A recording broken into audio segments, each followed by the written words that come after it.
Hey, looky what I got. I got a big box of goodies. Amazing stuff. Hold on, let's unwrap this thing.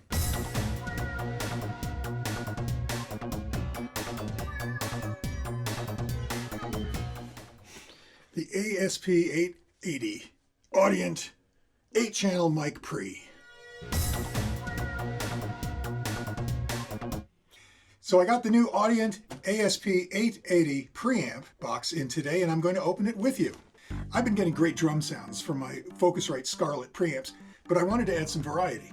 And while the Focusrite preamps are very clean and they're great for a lot of different things, the general consensus is that these Audient preamps add a bit more edge and grit to whatever is being mic'd in a good way.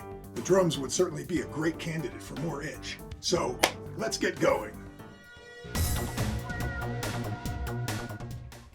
Okay, so you've got 8 Audient preamps. 1, 2, 3, 4, 5, 6, 7, 8. With some serious input conditioning available. All kinds of very interesting things right here, which we'll go into. The first 2 channels, 1 and 2, have DI override. So you've got direct inject inputs. If you plug something into these inputs right here, it will override whatever is plugged into the back. And so you can get some serious line level processing going on with these. Okay, we've got this all plugged in now. So let's go and take a look at what some of these conditioning tools are that we have in this baby. This is one of the inputs, and it has a DI here. You've got the phantom power. So you turn that in, and you've got 48 volt phantom power. And then the next thing you've got right here is a 10 dB pad. So you have these pads on these first 2 channels for the direct inject. If you need to bring the signal down, if it's too hot, you can just bring it down by 10 dB using this pad. The next thing you've got, polarity reverse, so phase reverse. This is really good to go through if you're miking lots of drums or things where there are multiple mics. You're going to want to go through and check the polarity on each of the mics to make sure that you're getting the fattest sound, the biggest sound, that the mics aren't competing against each other. All right, and here you've got a high-pass filter. And this high-pass filter is really nice because you have an adjustable sweep. So it's not just a static high-pass filter. You can actually change it to get the exact amount of high-pass that you want. All right, and the next thing on here is this is the AD. We're going to cover this a little bit more as we go, as we look at the back of the unit. This is a really super cool feature that allows you to play with the incoming and outgoing signals, but we'll cover this in a bit. The last thing down here, you've got variable impedance. It alters the sound of the microphone by loading the mic's output stage differently depending on the impedance that you have selected. So, it changes the load that's being sent to the microphone.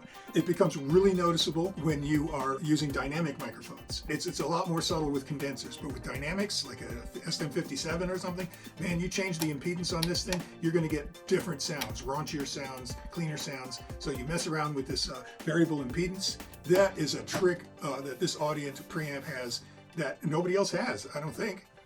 Anyway, let's take a look at the back. Okay, so as you can see, you've got the 8 Combi XLR and 1/4-inch inputs. So you can plug your mics or line inputs and they go directly through the preamp.